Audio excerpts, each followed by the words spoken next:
But right now we have an exclusive scoop, Fun Dip. I'm very excited about this. An exclusive scoop with the newly just announced, people don't even know appointed, but we have him before he's been appointed, Obama's Ebola Czar. Thank you so much, sir, for being a guest on the show.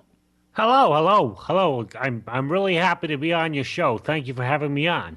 Well, thank you so much. Now, actually, we didn't even get your name, Mr. Ebola Czar, but how should we be referring to you?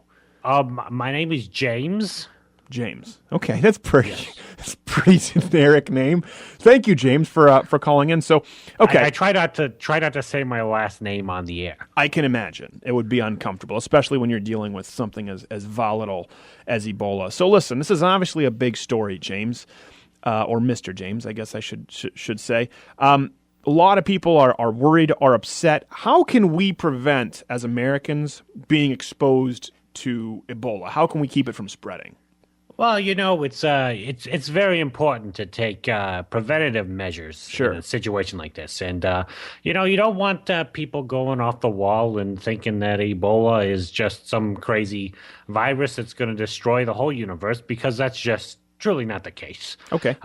So for preventative measures, you want to make sure that, if you're going to eat food or, after you go to the bathroom and, come home from work, just make sure that you wash your hands. Okay. So washing hands, that's a good tip. That's always a good tip to start with.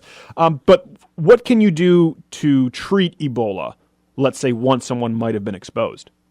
Well, say, if you were in direct contact with a person that had Ebola, I would say that portion of you that had the contact with the Ebola carrier, just make sure you get some warm water and some soap if you have it, and wash that area thoroughly.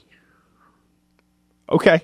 And make sure you wash your hands. Make sure you wash your hands. It's always a good tip to remember. So thank you, Obama's Ebola Czar, James, with some salient points here. What about the hazmat suits? Oh, now the hazmat suits are a little bit of overkill. Okay.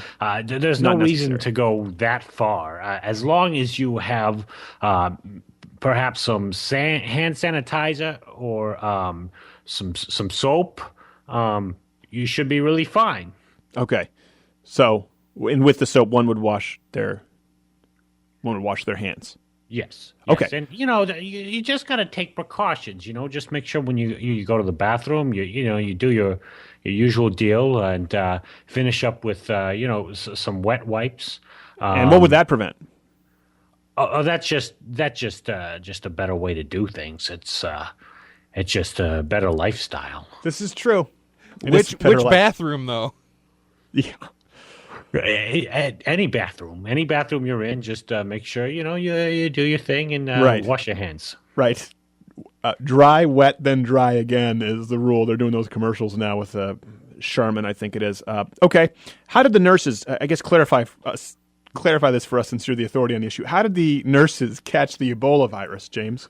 Well, it is in my expert opinion that probably these nurses were working in a close environment with the patient, and during that time that they were working with the Ebola patient, they probably did not have access to soap or water or hand sanitizer, and I'm guessing that they did not wash their hands.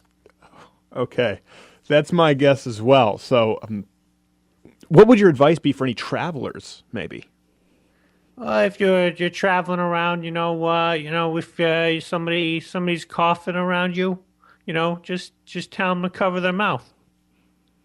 Vampire cough into your sleeve, and tell them to wash their hands. Tell them to wash their hands. Okay. I'm seeing a recurring theme here. So I guess you would say that's probably the most important point. Let me ask you this. With Ebola, okay, so I've got some facts here in front of me. Let's put it this way. Since we have you here, I don't want to put you in the hot seat, but I kind of do have to put you in the hot seat.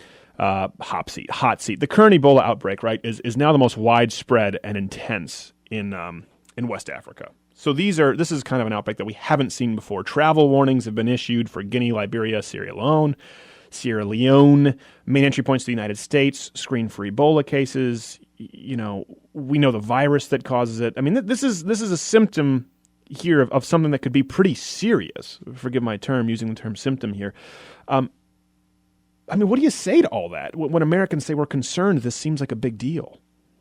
Well, the people in America, they like to make a big deal out of everything. It's sure there are people dying, but things aren't as bad. If these people in third world countries, they don't have a lot of soap, they don't have a lot of water, they don't wash their hands that often. It's not America. So my best advice to everybody in America is just wash your hands, take the proper precautions, and you'll be fine. Okay. How is Barack Obama handling all of this, since you're working in such close relation to him? Oh, he's handling it pretty well. I've been working close with him the last week. We've been talking about the Ebola, and he asked me if it was okay to kind of go on with usual business, and he was very concerned about he had a party to go to in Hollywood with the Gwyneth Paltrow. Of course. And I said, don't worry about it. Go to your party. I got it handled. I'm going to tell people about the washing their hands thing, and it'll be fine. Right. Okay. I guess that kind of gets us to concluding this interview here, James, because it doesn't seem like there's that much else to say. Have I missed something? Is there? I mean, it seems to me that as a czar, you might have a little more to offer the American people. Forgive me. I wish I did. But it's a simple problem, simple solution. So remember step 1, you got water. Step 2, you got soap, if you have it. And step 3, wash your hands. Okay, so the 3 steps. We got the 3 steps. Well, thank you so much, James. We appreciate you taking the time, quite a bit of time, actually, to give us a point that I'm sure you deem to be very important. So thank you. I don't know if we needed a whole segment on that. But thank you, James. Barack Obama's Ebola Czar, people. We will be back after the break with your phone calls.